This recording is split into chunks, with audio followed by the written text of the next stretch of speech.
Ei pessoal, vamos ler hoje o capítulo 10, Onde Caiu? Em abril de 1984, Frank Cooper foi diagnosticado com câncer terminal.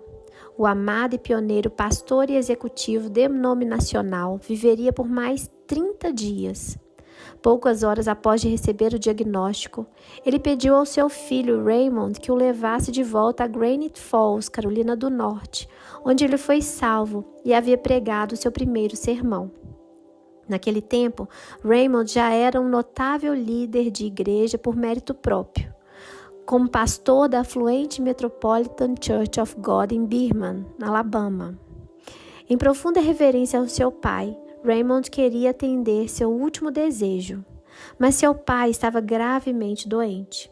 Raymond compartilha os detalhes do sofrimento deste homem em seu livro, No Church Left Behind.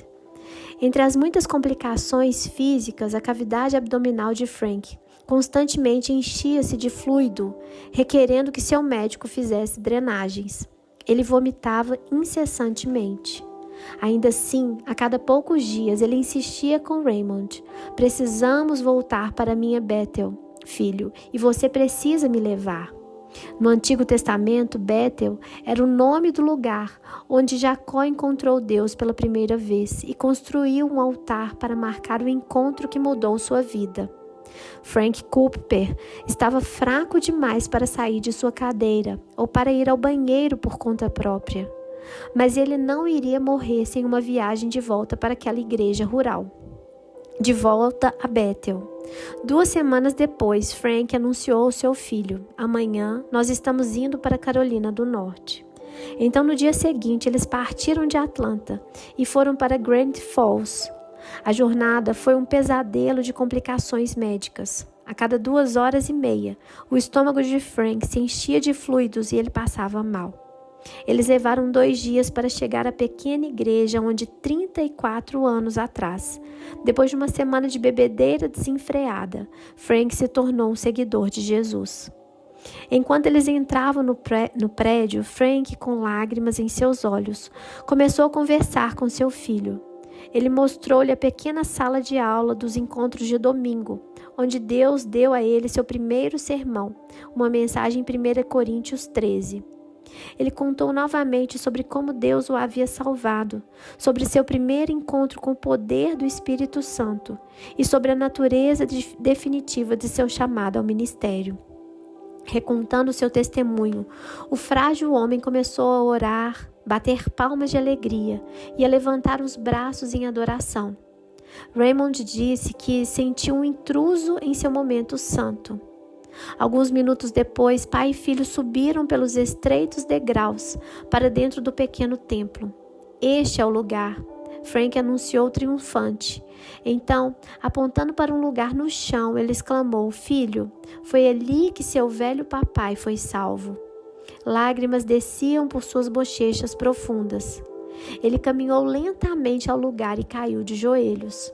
Ele agradeceu a Deus pela salvação, sua esposa, sua mãe, seus filhos e pelos 34 anos da fidelidade divina.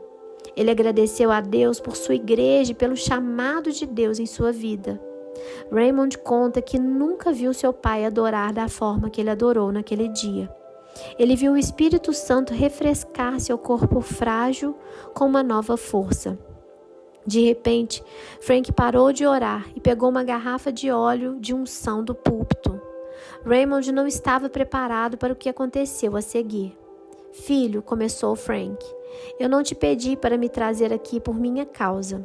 Eu vim aqui para trazer você. Pelos próximos minutos, face a face e olho no olho, Frank abriu o coração de seu filho e revelou seu conteúdo. Suas palavras queimaram Raymond. Seu pai nunca havia falado como daquela forma.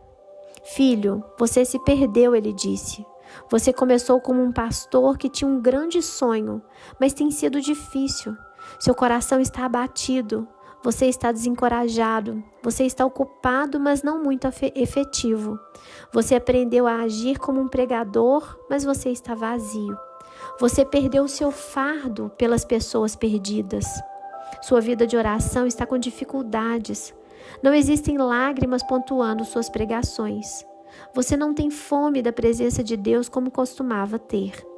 Você sabe como dizer as coisas certas e apertar os botões certos. Mas como Sansão, você não sabe que o espírito se foi. A unção não está fresca. Seu fogo apagou. Você abandonou o primeiro amor. Você precisa se achar novamente. Sem mais uma palavra, Frank ungiu a cabeça de seu filho com o óleo do altar e impôs suas mãos sobre a cabeça de Raymond, orando: Deus, perdoe meu filho. Ele se esfriou, ele está tentando realizar sua obra na carne e se esqueceu que não pela força ou poder, mas pelo seu espírito. Não deixe que ele desperdice sua vida preciosa ou seu chamado divino, apenas empurrando as coisas com a barriga. Reviva meu garoto em meio aos seus anos. Devolva-o ao caminho certo. Amém. Prometa-me, Frank disse ao seu filho quando ele terminou. Prometa-me que você vai se arrepender, orar e alinhar seu coração. Eu não posso sair desse lugar aqui hoje até que você me prometa. Raymond se sentiu exposto, envergonhado e convicto. Ali estava ele, um marido, pai, pastor e líder, ouvindo que ele perdeu seu coração por Deus e por sua causa. Mas a verdade o penetrou. Sim, Senhor, ele disse, eu prometo. E ele o fez. 2 semanas depois, seu pai faleceu. Mas o dia daquela unção, convicção e confissão, diz Raymond, mudou sua vida. Acabou de acontecer. Eu escrevi muito para que você se aliste para a visão maior que Deus tem para você. Espero que nesse ponto você já tenha entrado de cabeça. Você queimou os arados, você já está cavando os poços, trabalhando com o que você tem e encharcado por ter mergulhado no Jordão. O plano de Deus está se abrindo para você de maneiras novas e você está dando passos corajosos de fé rumo a Ele.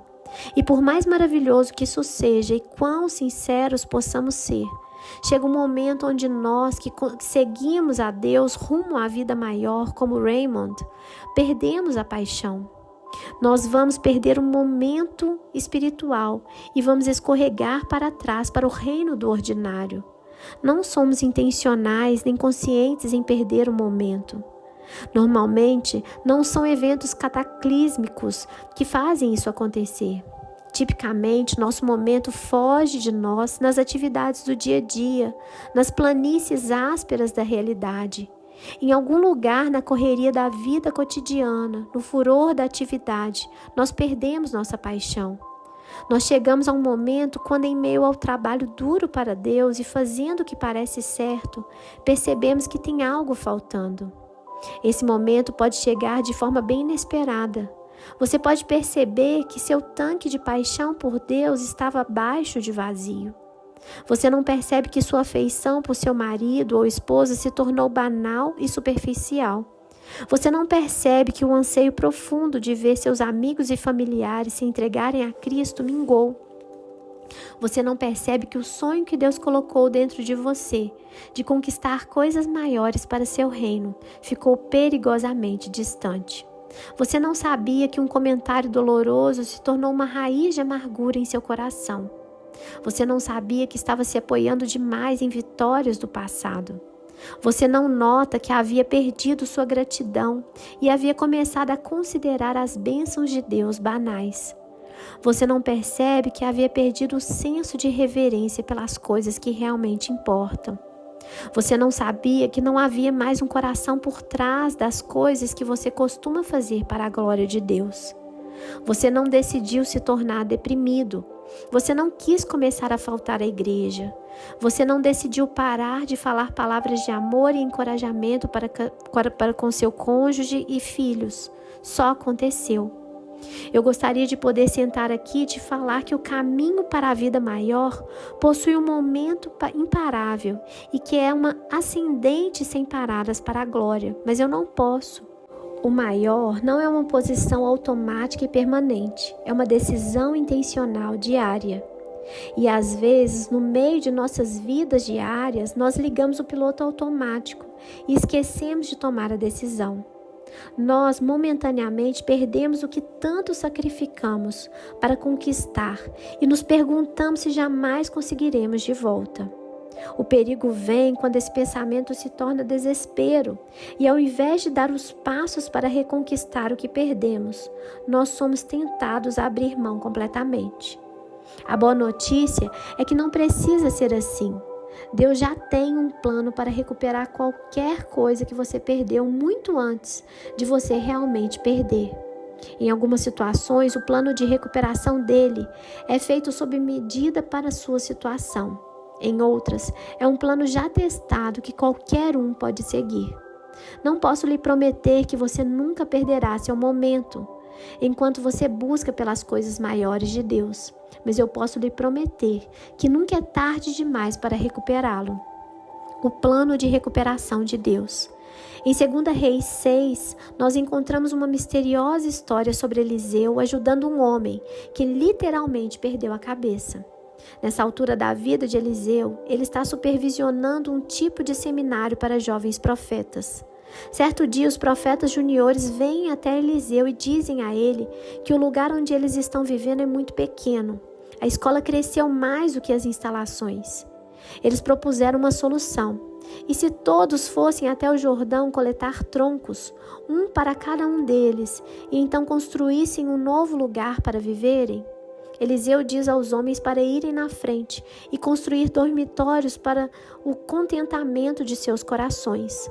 Mas um deles pede a Eliseu que venha junto e ele concorda. Já no Jordão, eles começam a derrubar as árvores.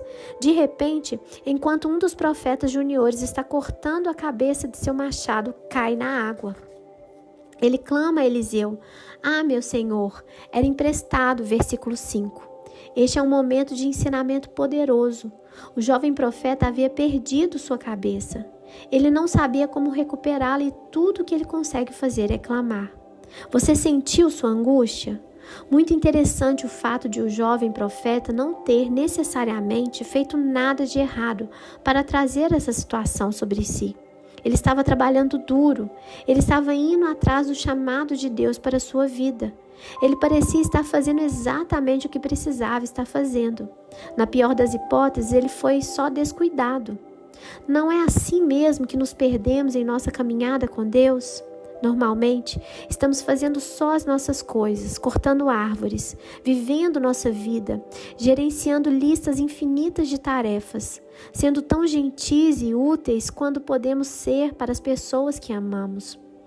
Mas em algum momento nós percebemos, não está mais dando certo. Estou balançando o machado, mas perdi minha cabeça. Que bom que Eliseu está no local. Da maneira mais breve possível, a Bíblia descreve como o mestre do momento responde ao contratempo. O homem de Deus perguntou: "Onde caiu?" Quando o homem lhe mostrou o lugar, Eliseu cortou um galho e o jogou ali, fazendo o ferro flutuar, e disse: "Pegue-o." O homem esticou o braço e o pegou. Versículos 6 e 7. Perceba, sem desgraça nem melancolia, sem esbravejar com seu pupilo sobre sua irresponsabilidade. Pelo contrário, Eliseu pergunta diretamente: "Onde caiu?" E quando ele mostra o local, Eliseu corta um galho e joga na água. Quando você percebe a cabeça do machado emprestado está boiando na superfície da água, Eliseu diz ao homem para pegar de volta o que ele havia perdido. E ele assim o faz. Abruptamente a história termina. Eu acho incrível que essa história sequer esteja na Bíblia. Pense nisso. Esse é o homem que levantou o filho da sunamita dos mortos. Agora ele está levantando uma cabeça de machado do fundo do rio. Isso parece um pouco abaixo dele. Mas eu encontro encorajamento aqui. Deus não está presente somente nos meus duelos épicos e crises que alteram o rumo da minha vida. Ele também está supervisionando minhas lutas cotidianas. Nenhum detalhe ou circunstância em minha vida ficam de fora da preocupação dele. Ele se preocupa com as pequenas frustrações que podem fazer com que eu fique desequilibrado. E já que a maior parte do meu momento espiritual é conquistado ou perdido nas minhas questões cotidianas, é bom saber que Deus está ativamente envolvido com esses assuntos. É por isso que eu levo essa história simples da cabeça do machado como algo maior do que só uma metáfora fofinha sobre como é melhor não perder os olhos de tigre e coisas assim. Ele dá para você e para mim um plano de ação básico para quando sentimos que estamos perdendo nossa paixão. A resposta de Eliseu para o jovem profeta nos dá passos simples a serem tomados quando nos damos conta de que estamos batendo forte na vida, mas com nossa efetividade escorregando de nós. Ou talvez a efetividade já tenha ido para o fundo do rio. Onde você deixou? Então, qual o primeiro passo para conseguir sua paixão de volta? É entender que você não consegue pegar sua paixão de volta. Foi isso que o jovem profeta fez. Ao invés de pegar uma vara para tentar pescar a cabeça do machado ou construir uma represa para secar o rio, ele fez a coisa mais simples e a única coisa que ele poderia fazer. Ele clamou. Ele percebeu que estava além de seu alcance restaurar o que ele havia perdido. Sua única esperança estava no poder de Deus para sobrenaturalmente trazer de volta sua cabeça de machado e aliviá-lo de uma dívida que ele não poderia pagar.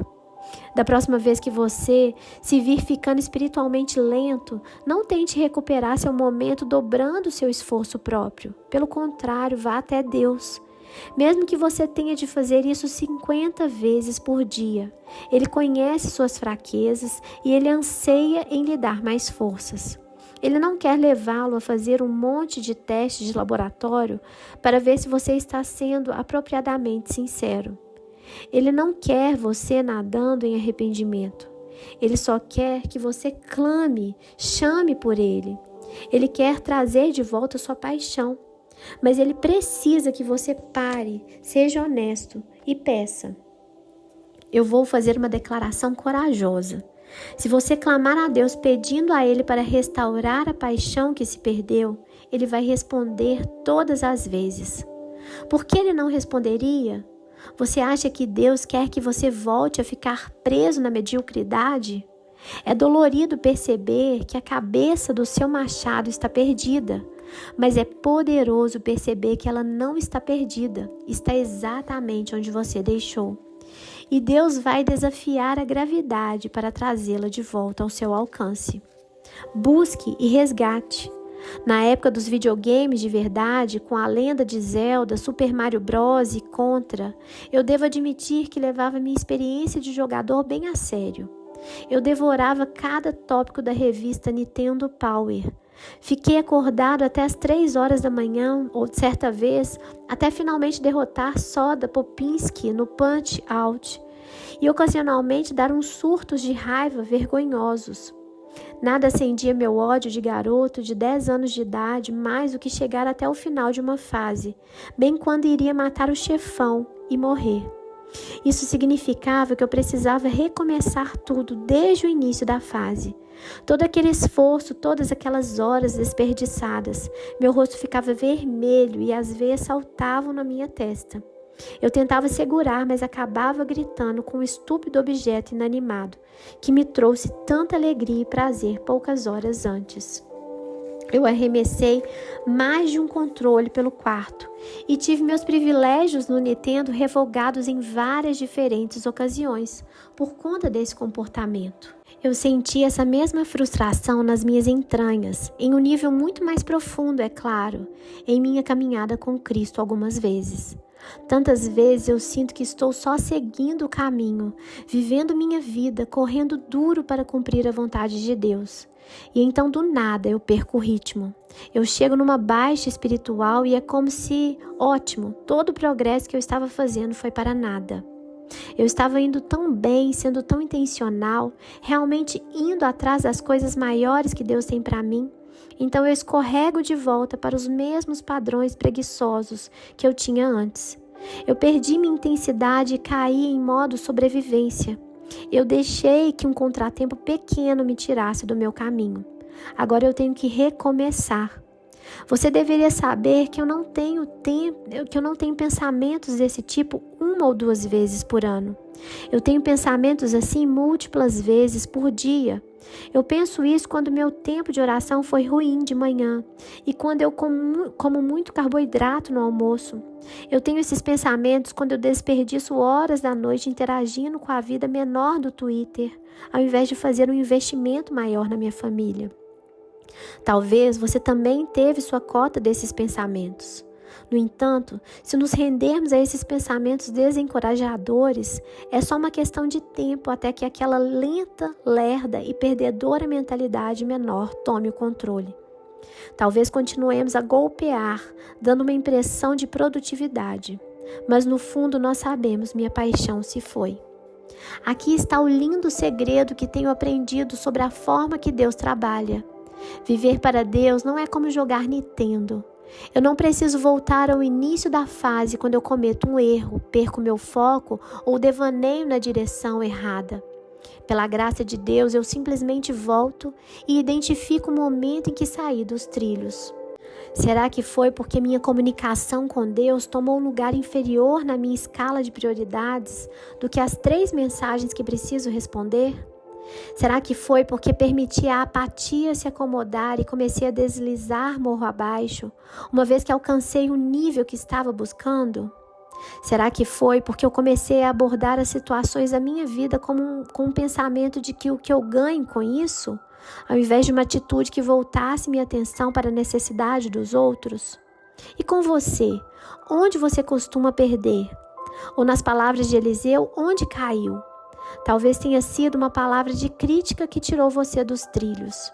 Você recebeu um e-mail torto ou ouviu sem querer o comentário doloroso de alguém e então você começou a acreditar que essas coisas ruins que você ouviu são sobre você.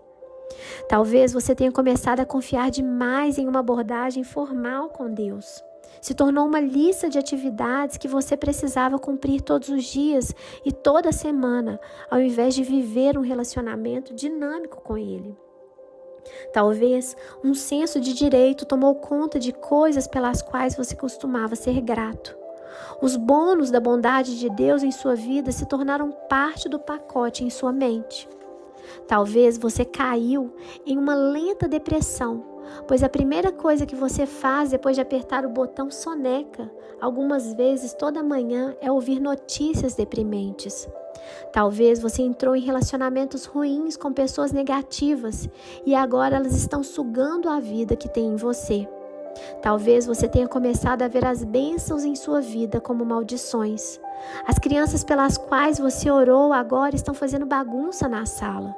O marido pelo qual você era tão grata no dia do seu casamento agora é um obstáculo para que seu dia seja bom. Onde você perdeu? Onde caiu? Você está disposto a participar plenamente com Deus para que você pegue de volta? Ou você vai ficar aí batendo com um pedaço de pau sem o ferro na ponta, se perguntando por que as árvores não estão caindo ao seu redor? Sabe, Deus é o mestre em recuperar o que foi perdido, mas Ele espera que você coopere com Ele enquanto Ele é o líder da equipe de busca e resgate. Se você está sem momento, é sua responsabilidade avaliar a situação, orar a respeito do que está acontecendo e, pela graça e poder de Deus, se esticar e pegar a cabeça do machado e voltar a cortar. É um processo tão simples, mas às vezes são os passos simples que carregam o impacto mais profundo.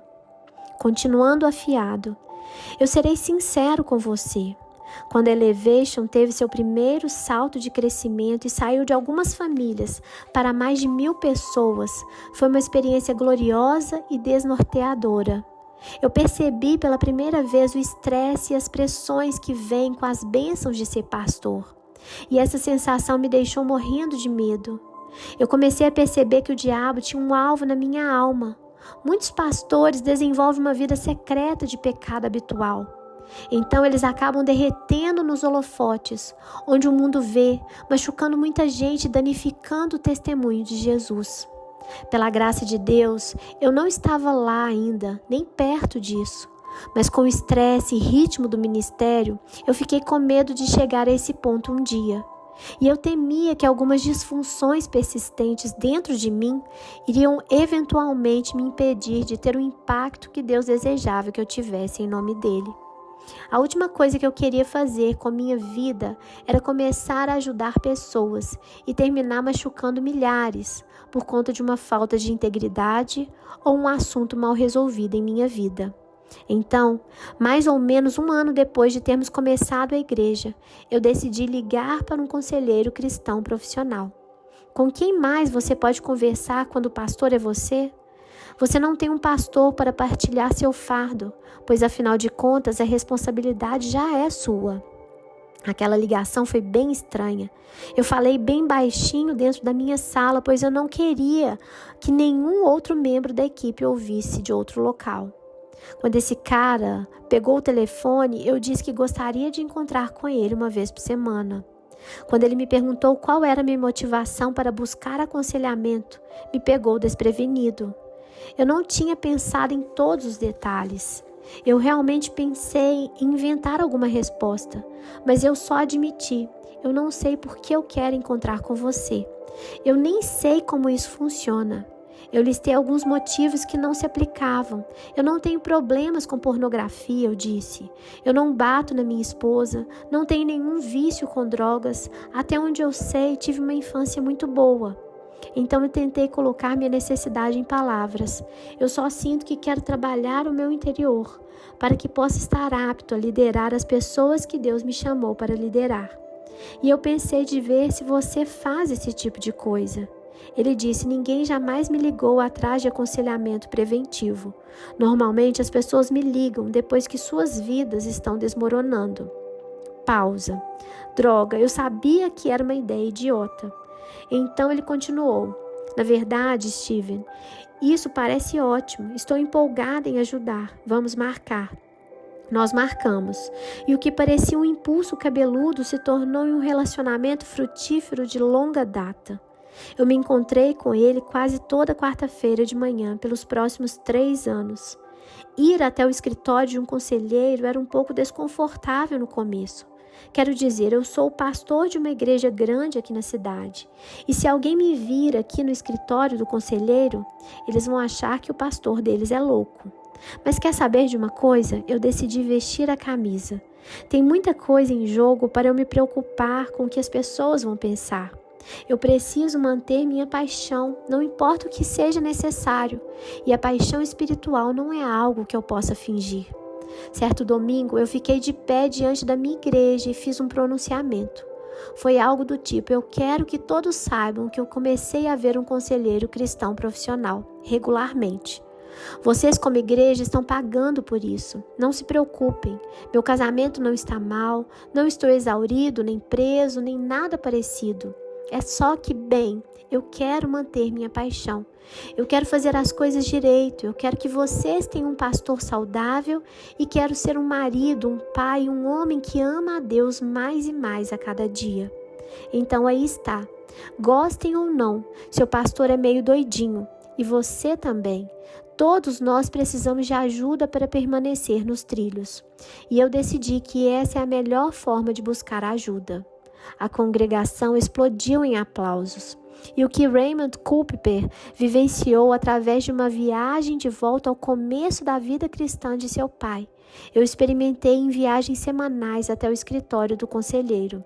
A cada sessão com ele, enquanto eu falava das minhas fraquezas, manias e tendências de perder a cabeça, ele me deu ferramentas para continuar afiado.